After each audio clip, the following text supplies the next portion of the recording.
Hola, ¿cómo estás?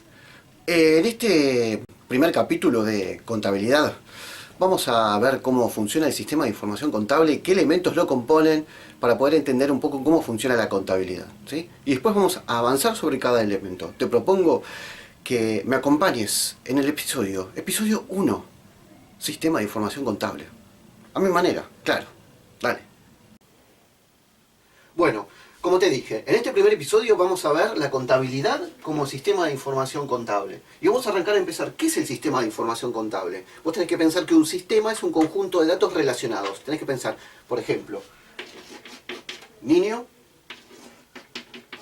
niña, van de la mano, siempre juntos, se relacionan, ¿sí? Esos datos relacionados generan información y nos permite tomar decisiones. Y el esquema es de la siguiente manera. Mira.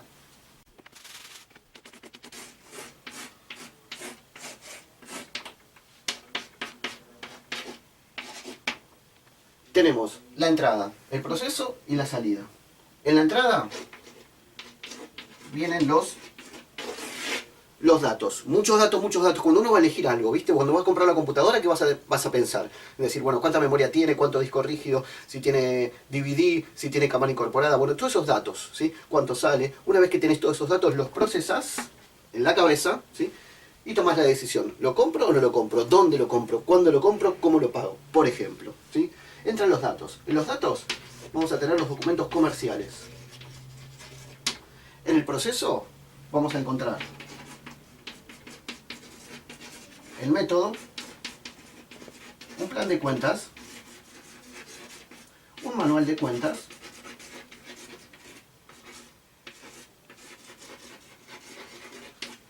y además normas.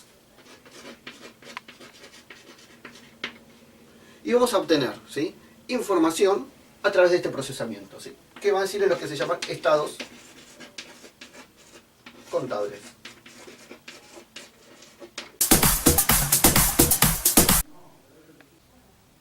El sistema de información contable lo utilizan las organizaciones.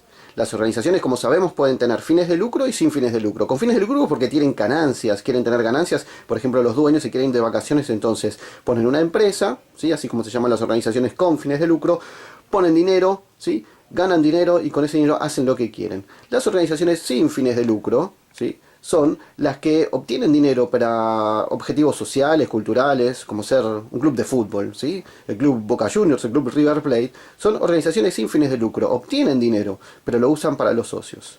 Y el sistema de información contable en todo tipo de organizaciones es importante. En la empresa, ¿por qué? Porque existen movimientos. ¿Cuáles son los movimientos? Comprar, vender, cobrar, pagar y fabricar. Entonces el sistema de información contable organiza todos los datos, los procesa y toman decisiones.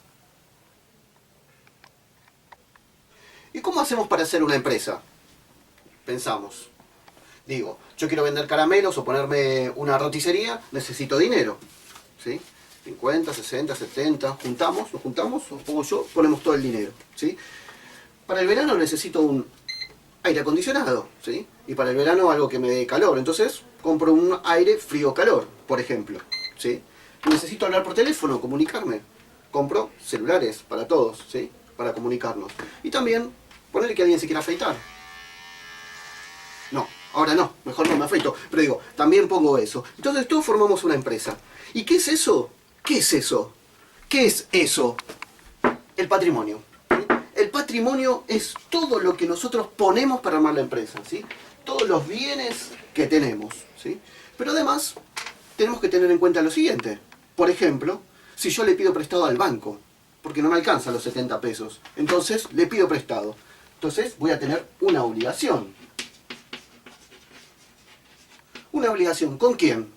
Con el banco, ¿sí?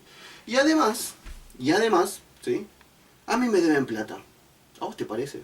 Me deben plata. Entonces yo voy a tener un derecho. Entonces, ¿el patrimonio qué es? El conjunto de bienes, derechos y obligaciones. Bienes, derechos y obligaciones. Bienes, derechos y obligaciones. Bienes, derechos y obligaciones. ¿Qué es eso? El patrimonio.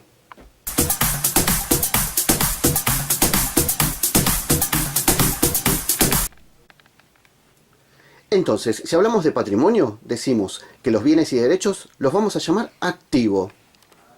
Y las obligaciones o las deudas las vamos a llamar pasivo. Entonces, el patrimonio es el conjunto de bienes, derechos y obligaciones que tiene una empresa, ¿sí? Y vamos a ver a qué llamamos bienes, derechos y cuáles son las obligaciones. Por ejemplo, dentro de los bienes tenemos las casas, los autos, lo que usamos para producir, todo el dinero que tenemos en el bolsillo o en el banco, entre otras cosas. Y los derechos son los derechos que yo tengo a cobrar. Opa, opa, opa, opa, o se mueven los derechos. Y los derechos no están tan derechos, parece que están torcidos. Escuchame una cosa, ¿entendiste? Entonces, bienes y derechos los llamamos activos, ¿sí? Si yo voy a la fábrica de pastas y le encargo 5 planchas de ravioles, 1 kilo de tallarines, y le doy una seña de 100 pesos, hasta que no me den los tallarines ni los ravioles, esos 100 pesos son derechos que yo tengo, ¿sí? La persona tiene que darme esos fideos, me tienen que dar esos ravioles, si no, ¿qué pasa? Me tiene que dar la plata. Yo tengo el derecho a cobrarle, tengo el derecho a recibir la pasta que compré, por ejemplo, ¿sí? Y si yo le debo plata a un amigo, tengo una obligación, tengo una deuda, y es un pasivo. Entonces, el patrimonio es el conjunto de bienes y derechos y obligaciones que tiene una empresa. Activo y pasivo. ¿Quedó claro? Entonces, para repasar lo que vimos hasta acá, ¿sí? Tenemos un patrimonio y este sujeto tiene plata. Para vos, ¿qué es? ¿Un activo o un pasivo? Tiene una casa. Para vos, ¿qué es? ¿Un activo o un pasivo? Tiene un auto. ¿Es un bien, un derecho, una obligación? ¿Es un activo o pasivo? Anda pensándolo y respondiendo para ver si comprendiste lo que vimos hasta ahora. Este mismo señor, bastante flaco por cierto, entrega una seña para un auto. Va a comprar un auto y da una seña porque no está. Esa seña que da, ese adelanto de dinero, ¿es un activo o un pasivo, un derecho o una obligación? Pero a su vez, como no le alcanza la plata, va al banco y pide prestado. Esa plata que le debe al banco, ¿es un activo o un pasivo? Tómate unos minutos para pensar y resolver esta actividad.